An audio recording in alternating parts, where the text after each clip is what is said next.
Welcome to Strung Out, the podcast that looks at life through the lens of an artist.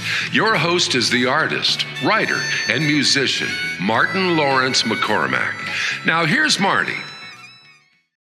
Hey everybody, glad to have you with us, and we have a great artist with us, and kind of an unusual artist too. Kelli Owens Hutton. Yes. Kelli Owens Hutton, right? Yeah. S on that Owens. Yeah. And Kelli, of course, is usually a rocker, but we can only do so much rocking in this house. But why don't you start us off with the song and tell me what song you're going to do and play it, and then we'll take it from there. Okay. I'll start with the song called Shut Up, which is the first song on my EP, Soccer Trophy. Cool. And I feel like it sort of encompasses, became like the birth of MomCore, which is this genre that I can't wait to get into kind of this. created. Yeah, I love it. Songs about, being a mom, wife, annoying kids. Right. Yeah. I love all the things. Okay, so this is Shut Up.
Great. I love that. It's like total punk sensibility. Why, thank you. Yeah. No, it's so refreshing to hear something that's punk, that's angry. Yeah. So I realized as I was saying, I was like, can I swear on this thing? you can swear. I don't know if we'll put it into the family show, but they're swearing all through the record. On the podcast, that's fine. Yeah. Just beep. Wow, what a cool song! Thank you. Because it's being directed toward a 12-year-old kid. Yeah. So you're basically but it sounds like at the end you kind of morph into the kid itself. Yeah, I love that. That's a cool. Yeah. Yeah, absolutely. It was sort of, I was very frustrated at the time. Yeah. Yeah. And so let's back up just a little bit then and talk about you. Where did you grow up? I grew up in Glenview, Illinois. Yes. I was born in Chicago, but I grew up in Glenview. And I like how you say that, because when people say, where are you from? Oh, I'm from Chicago. And they're like, oh, really? Glenview. Yeah, exactly. I started with the fact. Did you ever go to Grandpa's in Glenview? Oh, yeah. That's where our band, as an Irish band, got Oh my us start. God. Grandpa's in Glenview back in the 80s. So Yeah, that's when I was going. I was going Really? there. I was sneaking in there with my cool. fake ID.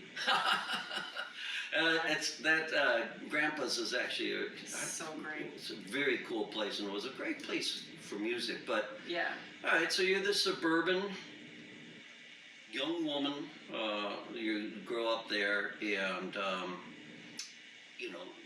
what got you into music? Is there music in your family? Is there, tell us about your, growing up. I grew up basically going to jazz shows at Edison Township High School and Northwestern University because my dad was the head of both programs there. He was the conductor and composer and leader of the jazz bands and stuff. So I grew up, on it from baby up until I left, Right. going to shows, like hearing jazz, basically, live music.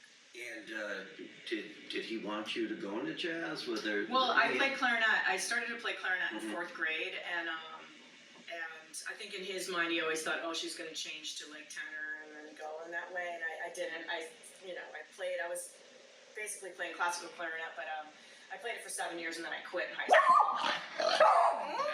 Mailman's here. Good job, Capers. Capers the Wonder Thank you Dog. for protecting us. Thank you for protecting. I feel so safe. I love how she complains. Nobody listens to me. She We're says. listening. We're listening. Come We here. believe you. We All believe right. you. So you Yeah. have this upbringing with music. All right. Yeah. And then what about your mom? My mom was the VP of the real estate department at Glenview State Bank. Okay. Yeah. Where I ended up getting a job during the summers as a teller. Wow. Yeah. In fact, I just remember this. The very first song that I wrote was called GSB is Not For Me. Glenview State Bank is not for me. Which ironically wasn't used as their jingle. No. It's like, no, I cannot do this. I cannot do this. Yeah. And that, and as a musician, I think, there's always that point where you're like, I'm not cut out for the world. That straight world. Yeah. But, so you pursued music then, you went to Berklee, right? For a while, Yes, right? and so I quit clarinet my sophomore year of high school because partying was more important to me, and and the marching band uniforms weren't cool enough, so I was like, Wow. I'm out. And my dad, I remember he was like, this is such a waste of a talent. He was so bummed. Oh, wow. He was really, really bummed. That always stuck with me. I remember hearing him kind of yell in the other room. So then I just, I was always into music, Yeah. and just would, basically spend, hours by myself in my bedroom, rocking out to whatever I was listening to. Who were you listening to? Then I was listening to The Police. Okay. I was ironically totally into prog rock, so I loved Rush. Okay. Huge Rush fan. That's great stuff. Yeah, I used to hide that, and then now I'm I wear it like a badge because I know a lot You of talk Rush. about, you talk about orchestration. And, Yeah, exactly. That's That's it's true. funny you're using your dad's. Yes, exactly. It's You sort know. of clearly it went that way. I was influenced to some degree. I mean, I loved Van Halen. I loved Mm-hmm. I loved the big rock, and also the grooves, and hooks. I loved pop too. So anything that was even Madonna, just pop stuff. I Right. loved too. and I don't want to pigeonhole you or anything like that, but was Liz Fair or any of No, those? so that's it's funny that you okay. say. So that's why it's funny that you say the punk thing because. I just was total mainstream rock, pop, and the Liz Fair thing. I didn't really get into until I was living in Boston. Until she kind of Yeah. came out a little bit later. Right. I definitely, was behind. I'm behind in a lot of ways, musically. On stuff. I think you that's know? cool because Yeah. I mean, in some ways, you find it when you're ready to Yes, find it. yes, for it's sure. not like you're,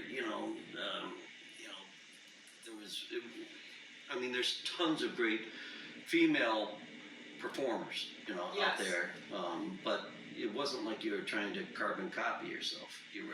You were just into music Yes. and you were finding it on your own terms, which Yeah, is cool. and of course it was the only female stuff was the Go-Go's, which you just brought up Right. earlier. Who else? It'd be Bonnie Raitt is who I kind of figured out how to sing, Finally I found somebody that I was like, oh, I kind of want to sound like I can sound like this a little bit. You know, like our voices are kind of similar in timbre timbre and stuff. So, but yeah, mostly male dominated, like rock. And you know. rock is still, you know, to some degree male dominated. There's the outliers. I mean, there's Patti Smith and some of the other ones that are, you know, Melissa Etheridge. To some degree, but that's it. You know how it works. So, you're in high school. Right. When do you go to Berklee then? So there was a dinner at my house. I was probably it must have been like junior year or something, because it was sort of the conversation about like college was like, what are you gonna do? And I'm like, I'll never forget, because I hadn't been playing music, and I just said, you know, I think I might want to like go to music school. And my dad, the fork dropped. Literally, it was just like, what? You know? And it was like, it's the only thing I know, you know? Right. It was the only thing I know. It was the only thing I loved and knew how to do, and just, and so then I wasn't going to go there in clarinet, so he put me with Alan Swain, who is this incredible piano teacher out of Evanston. I basically got a crash course in piano over that year. He's just like, forget reading, because I could read treble clef but not bass because of clarinet. He's like, let's just get you into chords. And so I basically learned, you know, how chords of construction, and all through playing jazz standards that he reharmed, which were incredible. I still have that, a lot of that music, and his original books that he wrote. And so, was the idea just to get you ready for Berklee? It was like, let's just get you in, and that's going to be your principal instrument. And I was like, shh. Wow. Yeah, exactly. So then I auditioned, and because he was such an incredible teacher, and because I just focused on those chords, I actually went into like the second level of ensembles, you know. So like, because I could read chords, like I could read a chart, but don't get me to read music. But at charts, I'm good, you know. But there was nothing more intimidating than going to that college and walking down the hallway of the practice room. So it's literally piano after piano after piano. It's like a wall of piano sound. And I'm going down this hallway, and each one, you know, comes into focus in your ears, basically, like you're walking by and you hear like this guy from Japan, you know, who's just like blowing, and then this guy from wherever, and I'm just like, I've been playing for like a year. Holy shit, what am I gonna do? Yeah. Like, oh my God. Scary. And then you go in the room and you hear the person over on this wall and you hear the person on this wall, and I was like I was so intimidated. You know, it was you so weren't doing scary. like chopsticks or something Yeah, like exactly. that. But I mean, it was so intimidating. Yeah. Kind of interesting though that you got prepped for going in, but then that's just to get your foot in the door, and then you're in there, and now you don't have that. I don't have that. Obi-Wan Kenobi. You're on your own. I'm totally on my own. So and how also, did that fare? How did you survive, or? I barely. Yeah. It's like, so the audition too, it's funny because I just remembered that I wrote something too then. So that's kind of when I started to like realize like writing, right? I wrote GSB is not for me. And then this like little musical thing on piano.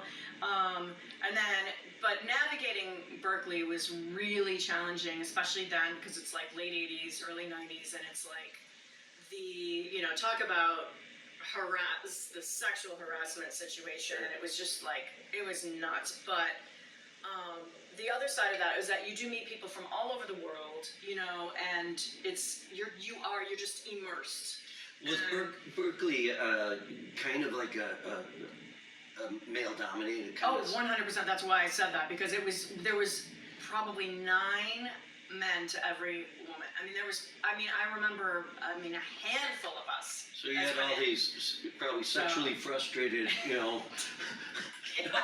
guys that each one of them thinks, there's a girl, but then you have the crusty old professors, Yes. Oh, here's someone that it was tough. It was really tough. Man. Really, really hard. But but this and it's hard to figure out how to navigate, to navigate that. And I think about it, my daughter is, the age that I was, and I'm just like, wow, Was this the I can't beginning imagine. though of your MomCore, even before you got, that Yeah, kind of right. rebelliousness? Because I would imagine, you're kind of coming into this situation where you have to swim yeah, harder than a lot of other people who have been, coaxed along. You were thrown into the pool. yeah. And I'm just laughing at it because it's Yeah, just, it's I've nuts. never heard that kind of It was thing. crazy. Oh, we're just going to throw you into Berklee, Yeah. and then you're swimming around this thing. Yeah. How did you come out of it? I mean, did you come out of it going like, hey, you know what? I've got a full-time career coming into music, or what? What did you do? What happened, there was a big turning point, which is about halfway through. The head of the performance department, named Rob Rose, he had a wedding band called Something Catchy. But it had like Kevin Berry in it, who's this incredible guitar player. It had, who else? There were a couple other like star type people, and anyway, so I got into this band through, just doing some performance stuff. I started to switch into singing more. Cool. And basically I joined this band, so we never rehearsed. We would play 5 gigs a weekend, sometimes, all weddings. And I remember the first wedding, we set up the whole thing and then they feed us, right? And I'm like, oh no, I'm not eating, I have to sing. And he's like, that'll change. Right. It's like, boy, was he right. You learn. And we start scarfing the food, free food. Yeah. But, why yeah. can't they teach that, I power know. eating for gigs, So that's where I really learned, how to sing without monitors, how to perform. I sort of harnessed, I used that as a, massive rehearsal, right? For 2 years I had a car, and so I drove all over, to these gigs, and we made a ton of money. And then I was really bummed when he was like, I'm done doing this. I was like, wait, what? I was so spoiled because we never rehearsed. We'd read charts, and it was incredible. He picked people at Berklee that were like, you. Do you want to make a lot of money? Let's go. You know what I mean? Wow. So that gave me the confidence, to answer your question in a long-winded way, to say I think I kind of want to do this. I can but I don't want to play wedding music. But that's your boot camp. Yes, for sure. That was definitely boot camp. 100%. And every good musician has to have some sort of boot camp. Yeah. In which they go through. Because otherwise, like you said, just as humorous it is, just the power eating, before a gig. That kind of Take stuff, advantage. or schlepping gear. Oh my God, yeah. And dealing with an interested audience and a disinterested audience. Oh, that's funny that you say that, because I would be like, I'm gonna figure out how to command and get these people to notice me, And then there would be times that I would be like, I don't want them to notice me, and I'd recreate the lyrics to "Wind Between My Wings," to "Wind Between My Cheeks," and stuff like that. You are the wind between my cheeks. Would they? They wouldn't notice, but the band would, and we'd all laugh, because it just becomes this we're singing the song again. Except for years later when the video comes. Oh yeah, that's true. Their 20th anniversary, and here they are slow dancing. Did that? Did she say that? Did she? Oh my God! Who the hell? I never even thought of that. Oh, but that's great. Yeah. So you're doing the band. You're doing everything kind of. It's funny because you're kind of almost doing everything ass backwards in a way. You're in the hardcore working band. You're thrown in. So It's true. how do you walk out of there? What do you walk out with? What I walk out with is I want to move to Nashville. I'm done with Boston, and I had my first original gig at Johnny D's in Boston, which I think is still there in Somerville. And I think Kevin Berry actually was on that gig. I can't remember. Anyway, so then I do this gig and I'm like, I just decided to move to Nashville because I want to be a better writer, and I just wanted to get out of Boston. And I had some friends that, had always done this program from Berklee that you would go and write and then come back, whatever. And I just, I don't know, I just was like, I got to move now. And so I moved to Nashville. So you went down to Nashville. You're not thinking like I'm going to be a Country, no. So you just wanted to It was go a little bit of a detour. It was because I couldn't afford New York. And I know, it's kind of like, it was interesting, I really wanted, New York was always like, I want to go to New York, I want to go to New York, but I couldn't afford it, and Nashville was affordable at that time, and I just was like, I knew I needed to move. And so it's interesting you're going there at that time, because that's the transition from like, oh, we're just country to this, like, now Country LA. pop. Yep. Yeah, LA writers are coming in. Yes. The whole town, I mean, I was playing down there during that time, and so it was a sea change. Yeah, the Shania Twain. Yes, and Brooks and Dunn. Yes. But then now we look at those guys and we think, oh, how quaint. I know, exactly.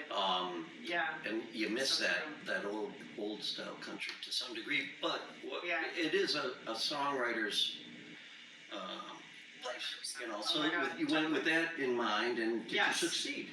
I mean, that's where I got my first couple cuts, which was great. I met some dear friends that I'm still friends with.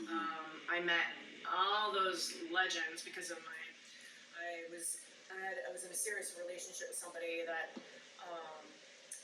and so I just met a lot of people. I played the Bluebird. I played, all the places, 12 and Porter, Ace of Clubs. I did the festivals, so that's where I started to really get into that.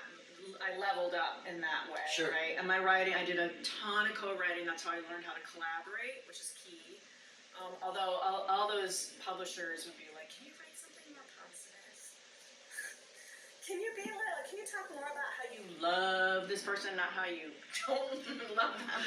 See, the rebel in you was there. I was like, no, I can't. I can't. I love it. I'm not.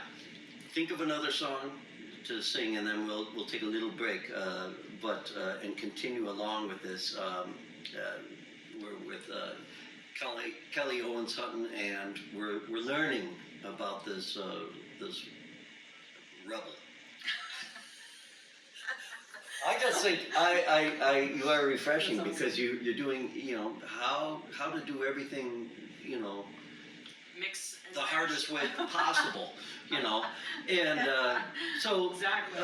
let's just a minute more before you jump in your song. How do you get out of Nashville then? I mean, what was the deal? Yeah, so when I was there for 5 years. And a good chunk of time. And the reason why I was there was also because I had a couple of serious relationships. Okay, that helps. So that kind of kept me there. But always, again, the North Star was always New York. It was always like New York. And I didn't like being landlocked. That bummed me out. But so when that last serious relationship ended, I was like, all right, I'm moving to New York. But I couldn't afford New York still.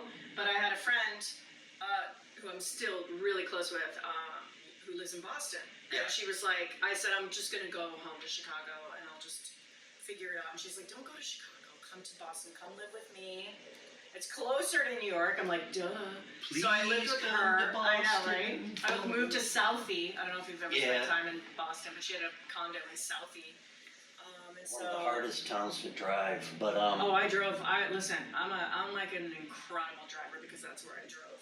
Like all that area, all surrounding. I always had a car there, and in Nashville, and then in New York. So we're gonna have Kelli play, and we're gonna pick up with the Boston part. And what song can you give us? I'll do this song called "Dog" that I wrote about. It was for Jenny Beneman's Haiku Million show.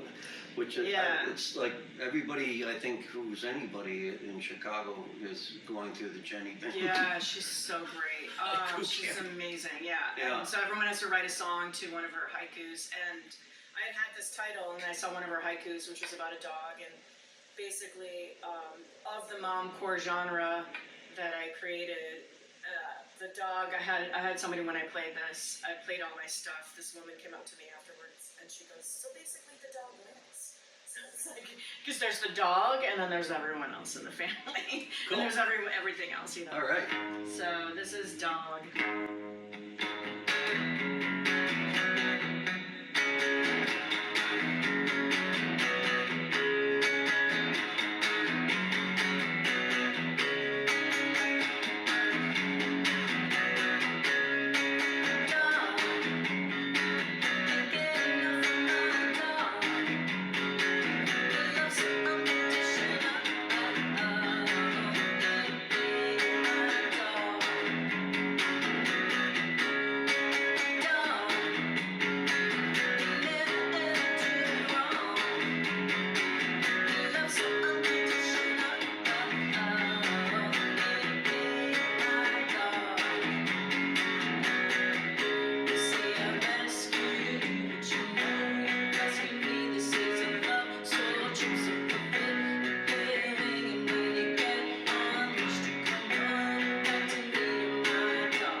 There's a dog on our show that's happy to hear that song, Capers the Wonder Dog. We're going to be right back with Kelli Owens Hutton on Strung Out. Hey, want to show your support of Martin's artist endeavors? Buy Me a Coffee is an online site that makes supporting Marty easy. In just a few taps, you can make a payment of any amount, and no account is needed. You can also decide to become an ongoing supporter. Go to martinmccormack.com and click on the words Support Martin. Let's help Martin keep it all caffeinated.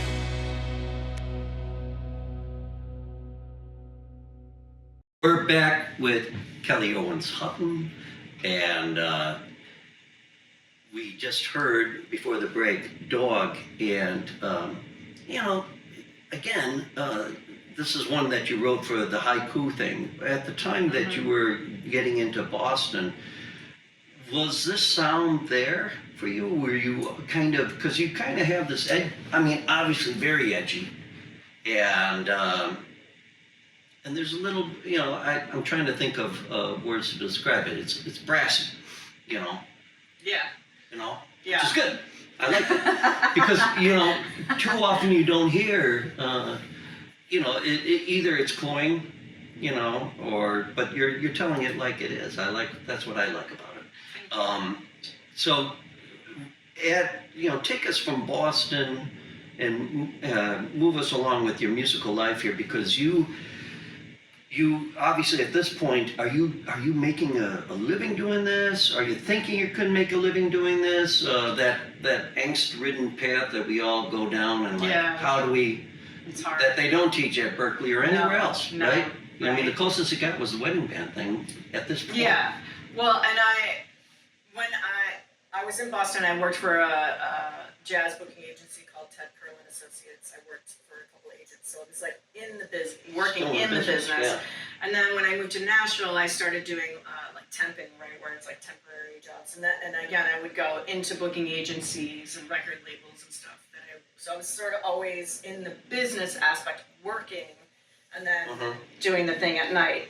And then I did a little bit of like background singing for tours, and then not really anything big. And then and session singing and stuff like that. So that was cool, but I still definitely had to have the job. So then when I moved to back to Boston on my way to New York, I was like, I'm not going to do that. I'm just going to wait tables. I never waited tables. Oh man! So once again, we're finding a pattern with this woman here. I love it. I mean, okay, let's do it the hard way. But here's the thing. My friend was a bartender at this high-end seafood restaurant in Copley Square called Skipjack's, and I never made more money than working in this freaking restaurant. I would work like 4 hours a day. That was it. I made so much money. Banked that away. It was incredible. I was like, oh my God, like, this is like, I see why people do this for a career, you know? Yeah. I mean, or moonlight, I wait table, like the actors, and stuff like that. I just didn't want to, I was like, I'm not going to create a backup plan at all, whatever.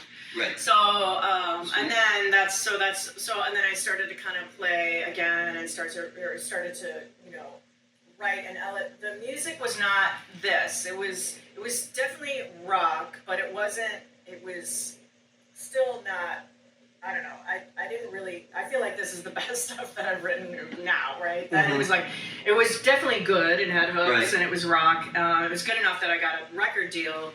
Tell us about that. I mean, because that's getting a record deal is always interesting, and it can be you can be blessed, cursed with a blessing, or blessed with a curse. And just tell the listeners, because I think that's always intriguing to get in. And did you get out? I mean, I got in, and I never came out. Let's just say that. So what happened? Yeah. Well, so I was working with a lawyer in Nashville that would get me.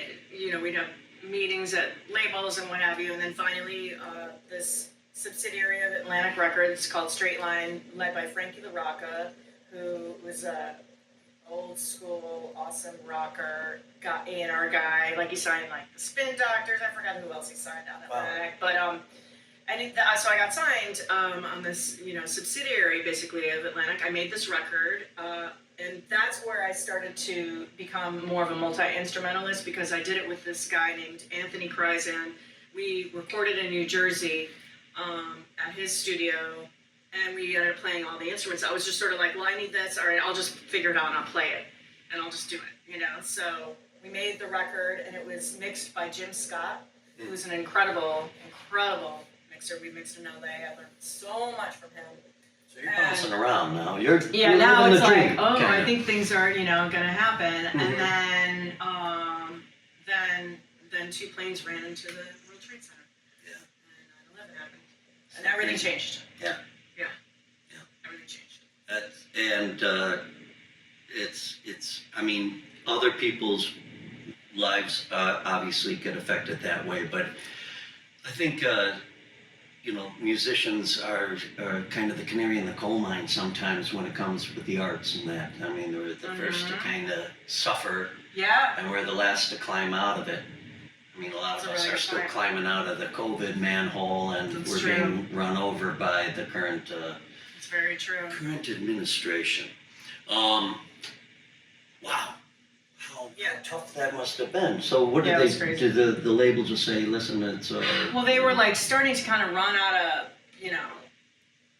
money, and like what I mean, and and then I had like the meetings with the big time manager, like the whole thing, right? It's like, and then And did you retain the rights to your music?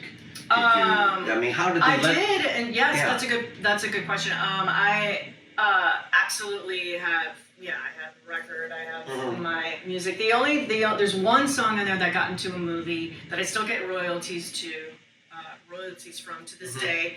That somebody got a piece of because they put it in the movie. But otherwise, which is so Business, yeah. 50% of something is better than 50% of nothing. That's the other thing they want you to believe. They wouldn't say that to a lawyer, would they? No. No. So anyway, but yeah, so I had that, but that's when, and then that's when I kind of met my husband, and you know, when you see like National Guard in the subway in New York with, you know, Mm-hmm. machine guns, I just kind of was like, I don't know if I want to like. I Mm-hmm. kind of started to feel like I think I want to have a family. I was older, and just everything kind of shifted. I was scared, Sure. you know. But, I mean, you're having a lot thrown at you, yeah, it was. and the world itself. Yeah. You know. I mean, we were like, listen. There were two. I always say there were like. I feel like there were two types of people that were living in New York at that time, and it was either ones that were like, I'm not leaving, I'm staying with the ship, and others that were like, I'm out of here. Right. And I was the one that was like, I'm not leaving, I'm staying, you know? Yeah. You know, yeah. there's something very vulnerable, I think, about being an artist when that sort of stuff happens, because you know, we're supposed to, you know, kind of have the finger on the pulse of people's emotions to some degree. That's what we're trying to channel and connect and grow. And so when you have such a big open sore as that, Yeah. and then you have the you know, it was the beginning of you know, this kind of militancy, I think, not to get too political, but the fact is, like, you know, it became acceptable, I guess, to have kind of a policing kind of presence around for our own good. Yeah. Yeah.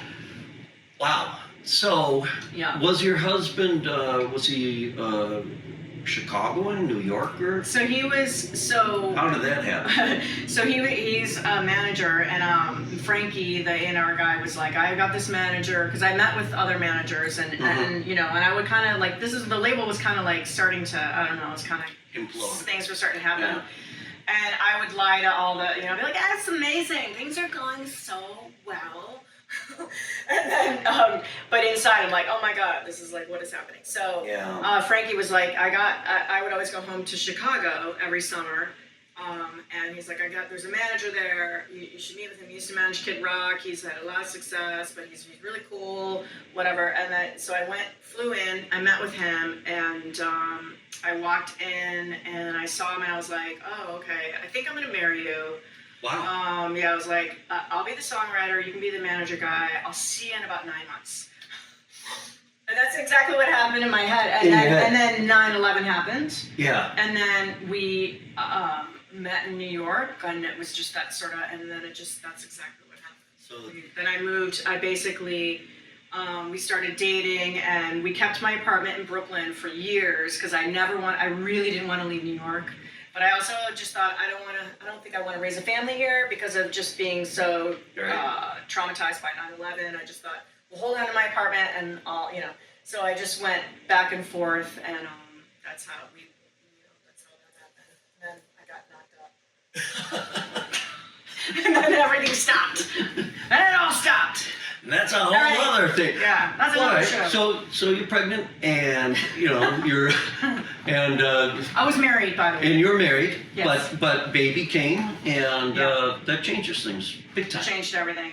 Yeah. Changed everything. I mean, and it's kind of I mean, anybody, even a guy, to some degree, if he's a good guy, I guess I'll qualify it. And you know, once you start having kids, you're no longer that fancy free, you know. I mean, you know, and so many people, you know, that's when they start. Well, I think I'll make a kids album, or I mean, it just kind of that gear shifts. But you have this happen to you, and you've had all these things that have happened so far that have been huge, I think, in a lot of ways. What was the mind change? I think for me, it honestly happened when I was a few months pregnant. Up till then, I started to do this open mic for like musicians in Chicago, because it's like I wanted to go to a good one, right? To just sort of work out some stuff, and that's actually when I found my singing voice for the first time, even after I made the record, after all that stuff, all of a sudden I'm like, oh no, this is my voice. This is how I'm supposed to sound. So I started to just started to find that, which was kind of interesting. And then when I got pregnant, it's like I just stopped. I couldn't create, it was weird. It was like I didn't sing anymore. I didn't write. I stopped everything and just like became a mom. It was like I couldn't do both. Right. I couldn't. I had to just do the mom thing, and it was strange. It stopped. And then basically, because we go to a lot of shows, and I would go, eventually, a few years in, I was going to shows and I would find myself crying. Wow. I would just sit there and be watching a band and I'd just like, tears would be coming down and I'm like, what is this, you know? And I just realized, oh, I think I missed this. Like, I've stopped this part of myself. I've completely stopped. And then, so that's... Which is a brave thing to do. I mean, you know, you stop not because, you know, you didn't have that career. You stopped to raise a kid. Yeah. That's big. You know? Yeah, I just wanted all my attention sort of, you know, it was just very much like, I can only do this. I can't do both.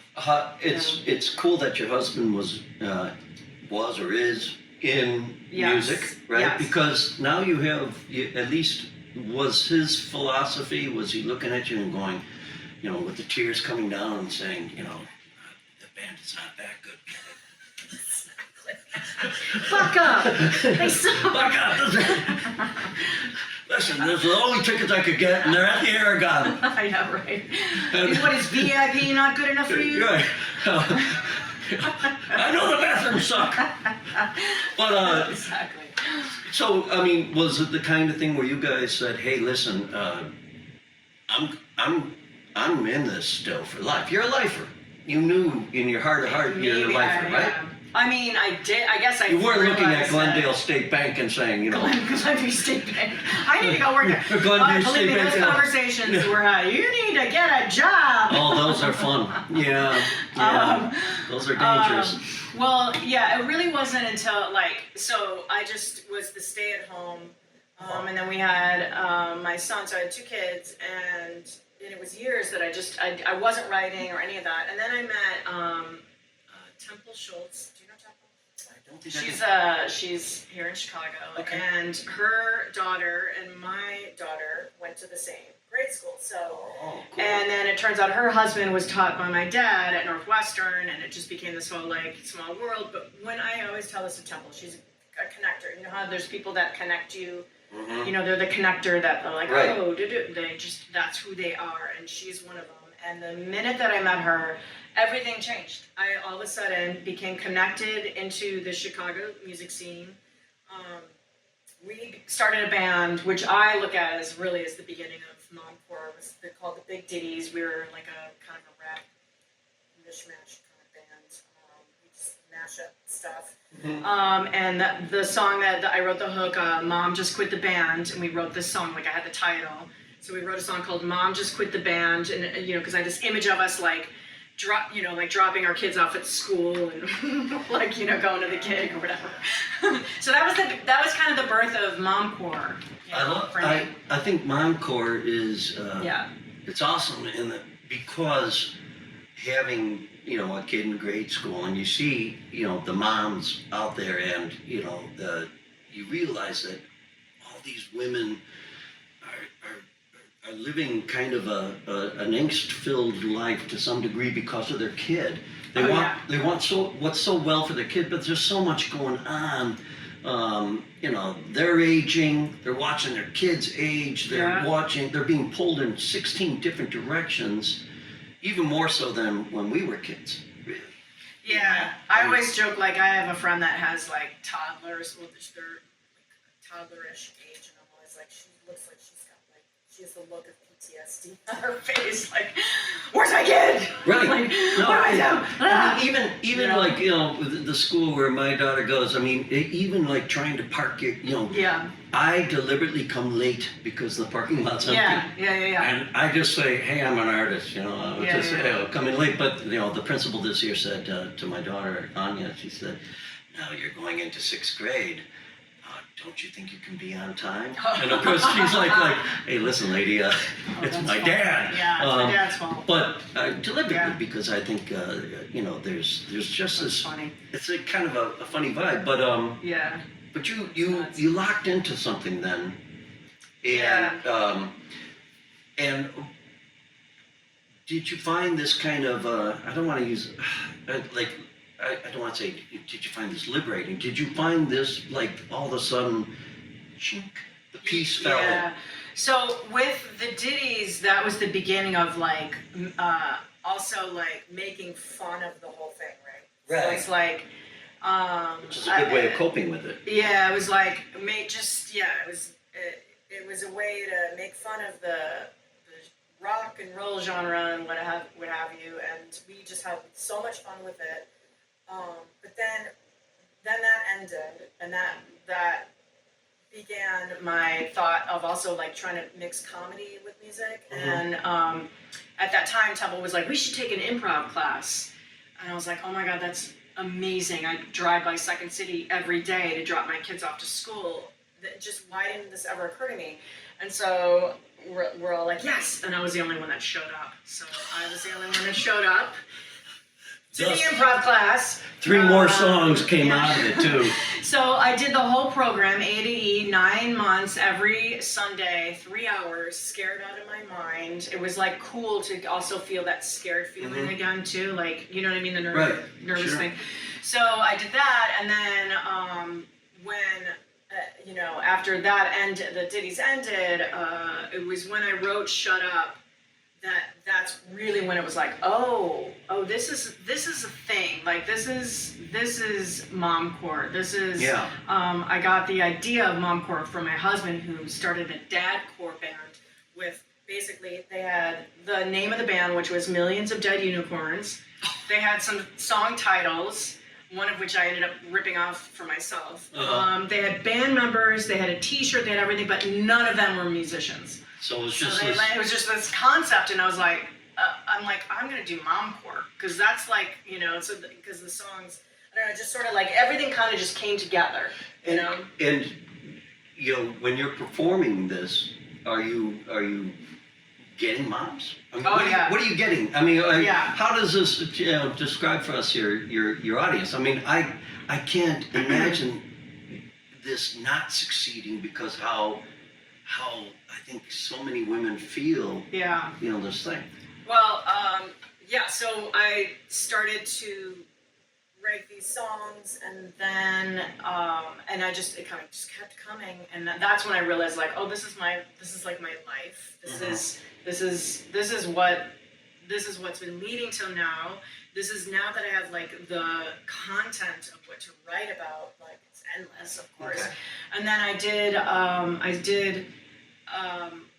a show where I came up with this idea called the MomCore Show, where basically it's comedians from Second City, some of the best comedians from Second City, improvise scenes based off of my songs. So like I would play "Shut Up," and then they would improvise a scene. It kind of lends itself perfectly because the songs are only like 2 minutes long, so it's not like Then they improvise, and we just kind of go back and forth.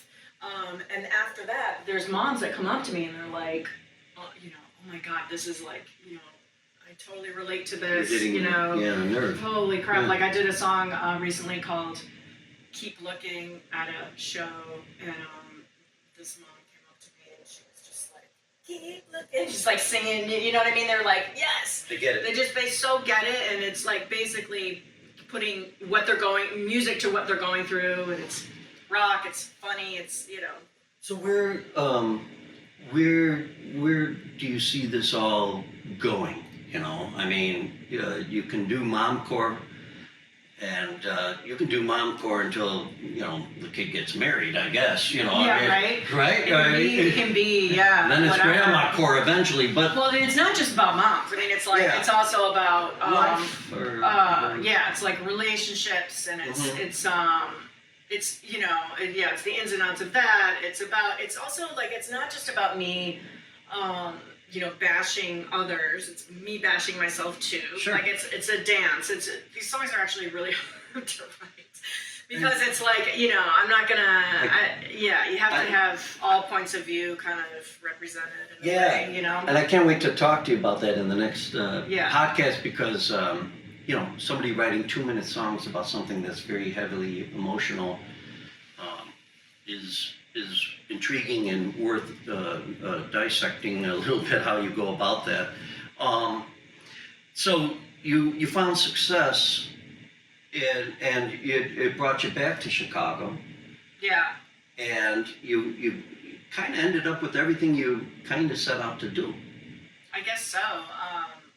More than ever, I'm like more driven than ever. Yeah. You know what I mean? And more positive than ever about all of it. And it's kind of funny what you say, like how I did everything backwards. It's true. Like to be my age now, like doing this.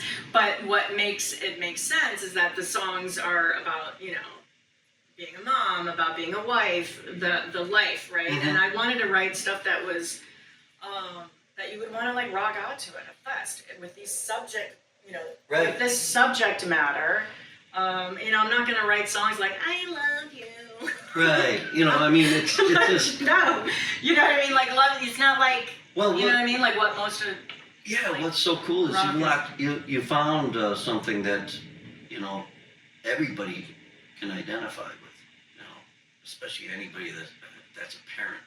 Yeah. You know, and going through this part of your life where you're, you know, on one hand, I guess you could say you see the youthful dreams kind of go off into the hinterland, and then you're staring ahead at, you know, mortality, and you're thinking, okay, I better do something in this here territory. I want to give out your website, and it's just your name, right? Yeah. Kelli Owens Hutton. With an I. KelliOwensHutton.com, and you can see, you can listen to some of your songs, you can see some of the things that you're offering. And do you teach this stuff? I mean, I almost feel like this is like therapy. You know, in a weird way, right? Yeah. I mean, could you just sit with your guitar and just say, shut up, let's talk about this. Yeah. I mean, you know, I just almost get the sense that like anybody that's gonna, you know, could totally, I could just see, you're obviously changing people's lives by doing this, right? I mean, I think you have to be. And so before you play your last song, I guess the question I have for you is, first of all, congratulations on. Thank you. And I have 2 questions. Is your dad, you know, did he look at you and say, you did it?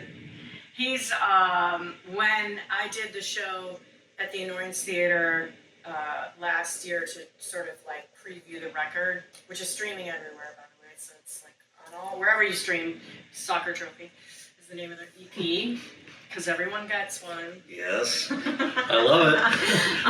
In fact, there's the little line, everyone gets one. Everyone gets one. But there was nothing better than when we were playing and hearing him laugh, like, you know, like, it was great because that is the absolute, like, you know, from him to me. That's huge. Yeah, it was a big deal, and it was a sold out show, and it was so much fun. So yeah, no, he's into it. He loves it because it's it's crass. These songs are somewhat crass and smart ass, and that's what he is. So he gets it. I mean, I'm sure he probably looks at this and says, you know, thinks to himself, "Thank God I didn't interfere." Oh no, he interfered. As much. I mean, because you charted your own course. I mean, once you got, I mean, you know, he did what he could do, you know, and got you going with Berklee. But then after that, it sounds pretty hands off. Just sort of like, the second question, and to wrap up this interview, when you write these songs, that voice that comes out that I hear, you know, it's a person that you know, is kind of laying down the law. And is that the Kelli Owens Hutton, or I mean, like in the house, you mean? Yeah. Yeah, I think that's probably pretty accurate. So, like, you know, the kids, and are your kids like, you know, mom's Yeah, I'm Mom's the about one. to turn me into a song. Oh, that's funny. No, okay, so I will say this. Anytime that I write stuff, they hear it first. Mhm. So if they were ever to be like, no, Yeah. I wouldn't do it. Yeah. I mean, maybe I What a great threat. would. No, I mean. You better behave, or Jake, or else I'm gonna. Exactly. You're gonna be on the No. next album. Well, I wrote a song about him called Fine. How was your day? Fine, you know. So I play, I play them the stuff. And then my song, You're Such an Asshole, I wrote, and I was like, oh boy. So I went to my husband, I was like, I need to play something for you. Can you come here? And then so I brought him into the studio, and I played it, and the whole time he was like laughing, and he gave me the finger pretty much at the same time. And he was like, but it was funny, but he knows the value of a good song, but Sure. being in the business, he was like, go, And I think, play it, do it. I think when you're honest about your life to the point where you can actually stand up there and say, this is it. Yeah, I it's the think truth, people- for sure, yeah. People treat that like gold. Because Yeah, so many people in their lives don't have either the courage or the opportunity, maybe. Yeah. To kind of get up and. It's scary. I mean, when I wrote "Shut Up," I was really scared.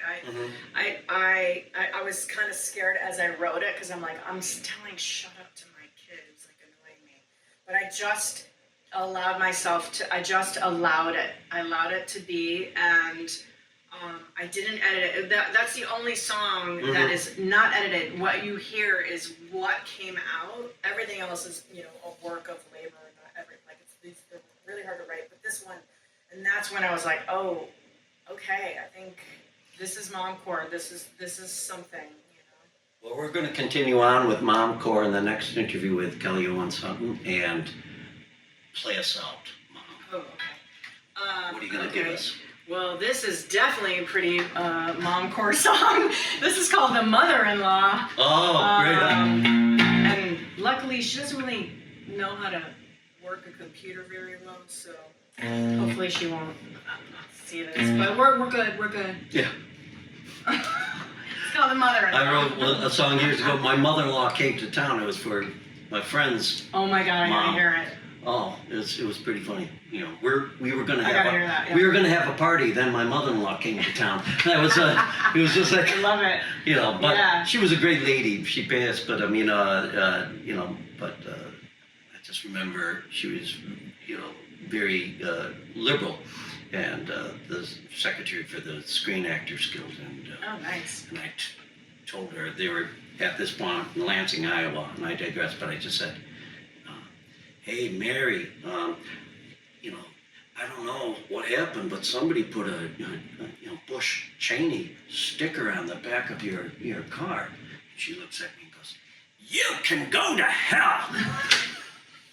I was like, I love it. Yes. So you got to have, Yes. mother-in-laws are great, but Yeah, they are. all right, well, give it to us, and on we go. Thank you.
special place in mother-in-law has to be one of the all-time great lines.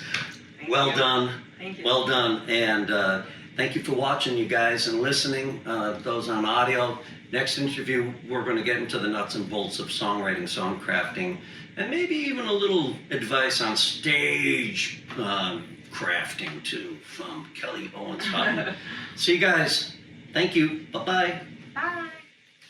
Thank you for listening. For more information about this show or a transcript, visit martinmccormack.com. While there, sign up for our newsletter. See you next time on Strung Out.